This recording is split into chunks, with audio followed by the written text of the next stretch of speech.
as a business owner, as a CEO in an organization, you have to really master the skill of leadership. So I had someone ask me a question on if I can give them any advice, any books to read on leadership.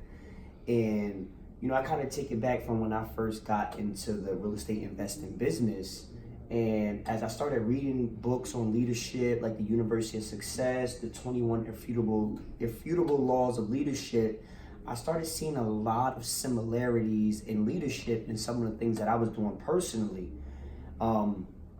And as I continue on this journey as a CEO, as a community organizer, and ultimately as a leader, this is an everyday battle to get better at this stuff here. So I wanted to talk about some things that I failed as a leader, which ultimately helped me become a better leader. And I was at a mastermind with my mentor probably about, I would say maybe like a month ago now it's been. And I was telling my mentor, ultimately it was a real estate mastermind, and they put you up on this hot seat and you're supposed to talk about your business, and you got all these professionals in the room that will help you, get to that next level. So I had told the room that I had ended up adding on another like 4 or 5 people onto my organization. But at the same time, while I was adding more people onto my organization, my revenue wasn't growing fast enough for the amount of people that we had. And what my mentor had said to me, it was kind of like tough love, but after I kind of, got out my feelings and really assessed what he was saying, it made so much sense. And what he was telling me was, he was saying, Isaac, listen, I watch you, I like what you're doing, and I know that you're all about your community, you're all about helping people and giving people opportunities that are less fortunate, and I respect that about you. But in business, you have to have a clear line about just bringing people into your organization and bringing valuable people to your organization. So one thing he said is, in business, 1 + 1 cannot equal 2. 1 + 1 has to equal 4, 5, or 6. And what that means is that if I'm bringing on a new person and they're doing the same amount of stuff I could do by myself, then it's not valuable. For every person that I bring on, they got to be able to generate revenue within the company in a nice amount of revenue. They have to be valuable. So what I had found out was that we were bringing on a lot of people in our organization, but we were still doing the same amount of revenue. And what I found out through all of this, he pretty much ultimately told me, like, Isaac, that's not leadership. You just bringing on people is not leadership. A true leader is going to effectively bring the right people on and ultimately do everything in their power so that that particular team member or an employee can be guaranteed a path to success. And I started to look back at that and I said, okay, what then if that's the case, what am I doing wrong? I know all these people I brought around me are very valuable because that's why they're here in my organization, but what am I doing wrong that they are not winning and that, ultimately our company isn't growing? So I started just digging deeper into things and I started saying, okay, and all during this time, I found out that we had brought in over 500 leads, but we only had about maybe 260 of them accounted for that we made offers on. And then I started realizing that within our company meetings, we'll have 2 meetings per week. We were doing these meetings in about 20 or 30 minutes and we really wasn't getting shit done. So I asked myself immediately, okay, well, if we had 500 leads and only 260 of them accounted for, what happened to the other 240? So immediately I started asking not only myself, but my team was like, well, who is paying attention to everyone's day in and day out activities? And we didn't have anybody there doing that. And I started realizing all these missing roles was actually the leader's role. So it all made me realize that, it's not a blame game, but a lot of this shit was my fault as the leader because I was allowing this stuff to go this far and I was allowing these people to come onto my organization and I wasn't giving them clear enough goals that would guarantee them success.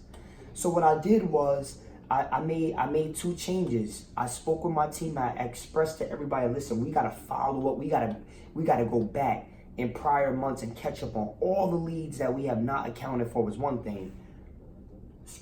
And then our second thing that we did was we focus more in our team meetings. And this was the biggest thing here. I used to say this, and this was very selfish and it was just ass backwards, but I felt like it would take too long to go through all the deals we had in 1 week. So what I told myself was that before I would just assume that my team would take care of it, but now in our meetings this past month, we go through every deal that's in front of us, anything that hasn't been followed up on a prior week. And now instead of 30-minute meetings, we got 1.5-minute meetings. We got 2-hour meetings. But more importantly, as the leader, what this is doing is I'm able to dissect each team member, and they have clear, definite goals. So now, after I break down an 1.5-hour meeting, now I have daily meetings within each person in my organization that I can follow up on. And it's great because that's true leadership. A true leader should be able to guide his army to success with the path of least resistance. And I realized throughout this entire process, while I was blaming my team and I was blaming this, that, and this, I never blamed myself about it. And since now, we've been able to be more accountable, on all of our leads. But what happened was that now I'm working with my acquisition managers for every deal, every appointment that they're going on. I'm diving deep into them, I'm pouring into them, I'm giving them everything that I got. My marketing manager, I'm following up with her every single deal, making sure that marketing is going out. And ultimately, I'm putting more time into my business. And that was the key, guys. And just a month after having this rude awakening, sitting in front of a room and a millionaire telling me that I'm not a real leader, his exact words was a fictional or factional leader, something along them lines. And now that I've made that difference, I see it. The old me was a weak ass leader. The new me is a real leader now because I truly lead my team to the promised land, and I give them the resources. I give them my time and my energy with the resources. And we've been getting a lot more results. Just this year alone, this last month, we've easily closed maybe about 8 deals. And it's close to about, I think, over $100,000, $90,000 to $110,000. And not only that, we've also contracted another 4 or 5 deals that is set up for the future. So that is great about it, yes. But then another thing is that my team, they love me more. Not they love me more, but they love the time that I'm giving them more because it gives them the confidence and it makes them feel like they're more a part of something instead of running around here aimlessly trying to figure it out themselves. And that's what I was doing with my team. Then I was blaming them for the lack of. And my mentor told me, he said, stop that shit immediately. It's not their fault. You brought them in here, and you're the one that's either going to fire them or you're going to be the one that makes sure that they get to the promised land. And I realized that I was doing a lot of blaming, but I wasn't never blaming myself, guys. So leadership is about, 1, taking full responsibility for everything in your organization. Number 2, having clear, definite goals that will lead your organization to the promised land. And if it doesn't work out, you know that it's not your fault. And you've done all you can do to help that person win. And then my third one, leadership is all about creating that environment that everyone wants to be around. Not for nothing, everyone wants to be around a leader that's bigger than them. I'm a leader, but I love to be around leaders that's bigger than me so I can become a better leader. So now I'm just getting a lot more energy with my team. We're communicating more. And ultimately, it feels good to give one of my team members a strategy going into an appointment and then them coming out and saying, yo, Ike, it worked. Because it gives me more credibility. It gives them more trust in me as a leader to continue to stay within this team and continue to add value. So ultimately, we can run this bag up. We could be $1 million company so everybody can make over 6 figures. And we can become bigger than life, and we can all expand and branch off and do other big things, guys. So that was like my whole last 30 days crash course on leadership. Like a lot of things that I found out I was doing wrong, having a leader on top of me not reassuring me, but actually waking me up to the problem and my lack of leadership. And I've been able to implement that, and I'm getting the right results. So it's boosting my confidence as a leader, and I'm super excited.